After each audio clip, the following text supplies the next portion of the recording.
المشتريات والمخازن. هنتكلم النهارده عن المشتريات والمخازن وهنوضح الشغل اللي فيهم بشيء من التفصيل. تمام. نبدا بالمشتريات. زي ما احنا عارفين المشتريات بتتكون من مصروفات يوميه ومصروفات شهريه وفاتوره الهالك، والمخزن توريد واذن الصرف والمخزن نفسه. نبدا بالمشتريات. طبعا زي ما احنا شايفين عند الضغط على مصروفات يوميه طبعا بيجيب لي شاشه اضافه مصروفات يوميه، والشاشه دي اقدر اضيف بيها اي مصروف يومي انا بعمله داخل المكان عندي، واحدد المصروف ده هل هو كافيه او مطعم. على سبيل المثال نتخيل مع بعض ان انا هجيب مثلا 100 رغيف، تمام، عيش، 100 رغيف، حول عربي اللغه، 100 رغيف عيش، تمام، والمبلغ بتاعهم وليكن 20 جنيه. قال لك بعد كده بحدد هل هو ال 100 رغيف عيش دول هل هو انا جايبهم للكافيه ولا المطعم. طبعا بكون جايبهم لايه؟ للمطعم. بوقف على المطعم، تمام، بعلم على مطعم واضغط على زر، تمام، حفظ. تلقائي بيتم اضافه البيان، تمام، بالسعر بالتاريخ باسم المستخدم اللي عمل العمليه ديت.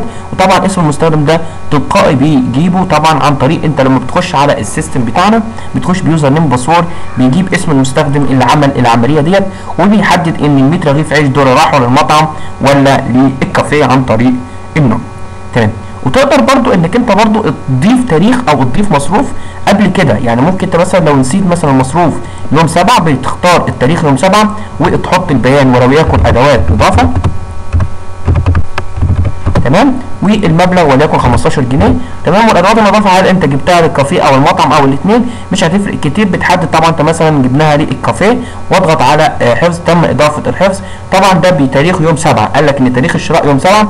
طيب لو انت عاوز تعرف مشتريات يوم اليوم 8 بتضغط على تختار يوم 8 بيجيب لك ايه المصروفات بتاعه، تمام، بشيء من التفصيل. وقيس على ذلك بقى اي يوم قبل كده انك انت عاوز تجيبه، بمجرد ما بتختار اليوم بيجيب لك. طبعا يوم 5 ما فيهوش حاجه وخلينا زي ما احنا تاريخ النهارده يوم 8.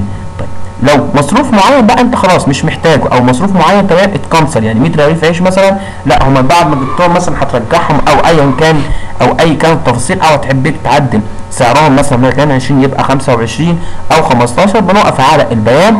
عند الضغط على البيان بعد كده اضغط على زر الحذف، تمام، بيقول لي هل تريد مسح هذا البيان. لو ضغطنا على زر يس بتتم عمليه المسح بتاع البيان. مصروفات شهريه. زي ما احنا شايفين مصروفات شهريه طبعا سجلنا مصروف شهري قبل كده، تمام، هو الشهر والسنه. طبعا احنا نحذف هذا البيان ونبدا من اول، تمام، ونبدا من اول. طبعا الشهر بنحدد الشهر بتاعنا وفي سنه 2014، تمام. هو طبعا في اول مره انك انت اول ما تضغط عليها تلقائي بيجيبها لك، تمام، اهو زي ما احنا شايفين يعني هو بيجيبها لك تلقائي، ولو مش موجوده انت اكتب شهر بقى وفي سنه 2014.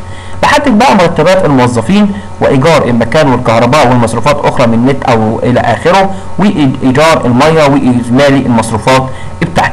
طيب نتخيل بقى مرتبات الموظفين وليكن مثلا 500 جنيه، تمام، لا نقلل مثلا نخليها 200 جنيه، وايجار المكان يكون 10 جنيه، والكهرباء 10 جنيه، ومصروفات اخرى وليكن مثلا 90 جنيه. طبعا الارقام بكتبها عشوائي يعني، تمام، 5 جنيه، تمام، التوتال كله 315. بضغط على الحفظ، تمام، قال لي تلقائي تم اضافه ايه البيان. طب نيجي بقى نجرب ان انا مثلا حبيت ادخل بيان تاني، تمام، حبيت ادخل بيان تاني وايا كان بقى البيان، تمام، ايا كان البيان. طبعا هو مش بيديني اتاحيه ان انا اضيف بيان تاني، تمام، مش بيدينيش اتاحيه. ليه؟ قال لي ان تم تسجيل هذا الشهر من قبل، وبيعمل عمليه تصفير للداتا بتاعتي، بيعمل عمليه تصفير للداتا، تمام. وانت برضه لو حبيت بقى تعدل في المصروفات الشهريه طبعا بتقف على الشهر بيجيب لك بيان الشهر كله، وليكن مثلا لا بدل 15 5 جنيه، تمام، ومكان 10 وليكن مثلا 5 جنيه. ايجار مكان ما فيش الشهر ده صفر، ما عنديش مصروفات اخرى صفر، تمام. وكل ما بغير اجمالي المصروفات بتغير واعمل عمليه التعديل، تمام. ابص على تلقائي اضاف لي بقى ايه الاماكن، ادي ايجار الميه بصفر، مصروفات اخرى بصفر، والاجمالي 210. وقال لي مين دفع المصروف الشهري ده او مين طلع الحسابات دي او دخل الحسابات دي. طبعا بيبقى اسم المستخدم، تمام. قبل فاتوره الهالك بقى هنتكلم على المخزن. ليه؟ لان طبعا فاتوره الهالك مرتبطه ارتباطا جامد طبعا بالمخزن.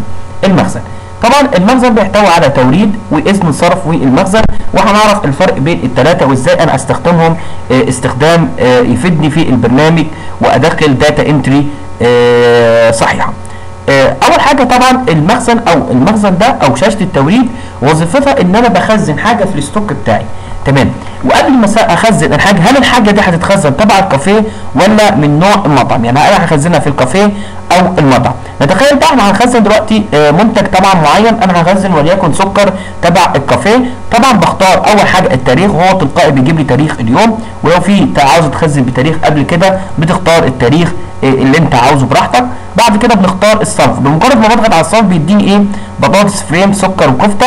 طبعا الاصناف دي لو فاكرين ان احنا ضفناها في الفيديو الاول عن طريق المشتريات، تمام، وحددنا الصنف والوحده بتاعته، تمام. وانا قلت ساعتها ان احنا بنضيف كل حاجه اللي انا هخزنها في الستوك بتاعي، سواء كان الحاجه دي تبع الكافيه او تبع المطعم. نختار الصنف وليكن بطاطس، قلنا سكر مثلا، قال لك ان الوحده تلقائي بيجيبها لي كيلو. طبعا انت الداتا دي انت اللي دخلتها، وليكن كميه 10 اكياس والمبلغ بتاعهم وليكن 50 جنيه، واضغط زر حفظ. قال لي تم عمليه التوريد بنجاح، تمام.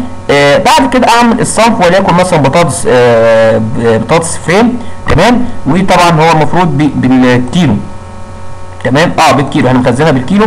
الكميه وليكن انا جبت كيس واحد والسعر بتاعه ب7 جنيه، واضغط حفظ، تمام. قال لي تم عمليه التوريد. طبعا احنا هنا غلطنا ان احنا حطينا، طبعا المفروض ده يتخزن طبعا مطعم.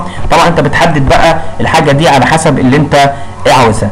نيجي نشوف بقى المخزن، تمام. نتاكد ان فعلا الكميات دي انا ضفتها. طبعا زي ما انت شايف انا عندي سكر وبطاطس، طبعا الدنيا بتاعتهم متظبطه، وقال لك النوع بتاعك.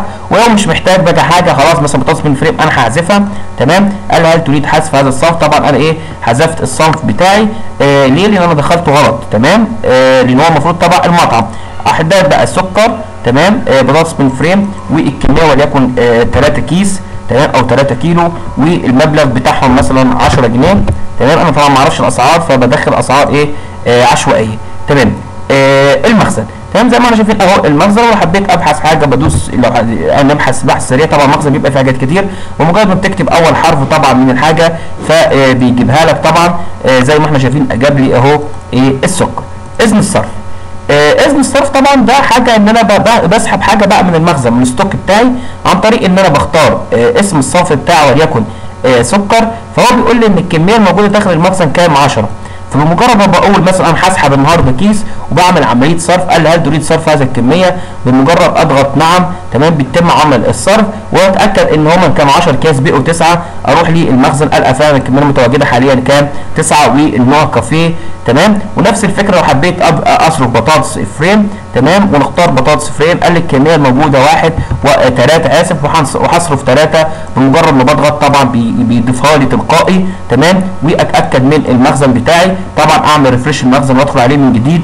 قال لي فعلا ده كان 3 بقت 2. طيب لو في حاجه خلاص، يعني انا مثلا صرفت كيس بعد كده خلاص بتاع اللي هنا قال لك لا انا عندي كيس لسه ما خلصش، رجعه تاني في الستوك. طبعا انت بتختار اذن الصرف من المخزن مره تاني، وتوقف على الحاجه اللي انت هترجعها وتضغط على الغاء، تمام، وبتعمل عمليه الالغاء. ونعمل ريفريش تاني للمخزن وندخل للمخزن، القى فعلا الكيس رجع زي ما كان، تمام، حطيته تاني في المخزن 3. طيب لو حبيت بقى انا اتابع بقى السكر ده، بيقول لي الكميه المتواجده حاليا 9. طب انا قبل كده بقى دخلت قطعه في قطعه في قطعه، طبعا قيس على ذلك. طبعا انت من ساعه ما بدات تفتح السيستم وتدخل الداتا بتاعته انت ضفت على حاجات كتير، تمام. بمجرد ما بتضغط في تواريخ التخزين طبعا بيروح يجيب لك كل بقى التواريخ هنا. طبعا احنا هنا اهو قال لك انك انت يوم 8 خزنت 10، تمام، على الرغم ان الكميه الموجوده 9، لان الكميه الموجوده انا خلاص صرفت منها، لكن انت في البدايه صرفت 10. طب لو عملت توريد تاني، تمام، لو عملنا توريد تبع الكافيه ونختار سكر، تمام، وهعمل كيلو، تمام، والمبلغ تمام وليكن 5 جنيه، واعمل عمليه توريد، تمام. نعمل ريفريش للمخزن، تمام. قال لي ان الكميه بقت 10. طيب عايز اشوف بقى تواريخ التوريد، انا ال10 دول وردت ايه وايه وايه وايه من السكر خلال الفتره دي كلها. قال لك فعلا انك انت السكر وردت اول مره 10، بعد كده وردت كيلو، تمام. وانت طبعا اكيد صرفته كده، فبيجيب لك اخر كميه متواجده حاليا، تمام. هنا طبعا حاجه كده بتفحص المخزن بسرعه، تمام. لو ضغط الكل بيجيب لك كل الموجود عندك في الستوك سواء كافيه او مطعم، ولو ضغطت على المخزن بيجيب لك الموجود في المطعم فقط لا غير، ولو ضغطت على الكافيه بيقول لك كل المنتجات الموجوده في الكافيه فقط لا غير. وطبعا احنا جربنا الحذف لو عايز تحذف حاجه، وطبعا زرار التوريد ده بيوديك للفورم او شاشه اضافه منتجات للمخزن. نيجي بقى نرجع تاني لفاتوره الهالك. طبعا فاتوره الهالك ديت لو حاجه استهلكت، وليكن مثلا كيس سكر اتكب، كيس لبن اتكب، تمام، كفته تاريخ الانتهاء بتاعها انتهى، تمام، كيس بطاطس مش عارف ايه، اي حاجه بقى، حاجه خلاص انك انت خلاص مش هتستخدمها تاني، فبتطرحها طبعا هوارك عشان خاطر طبعا تظبط حساباتك، لان طبعا الهالك بتتحسب من عليك انت، تمام. فبتختار الصنف، وليكن مثلا انا عندي كيس سكر باص، قال لي الكميه المتواجده حاليا 10، قال لك هتستهلك منها كام، وليكن هستهلك كيس واحد هو باظ مني،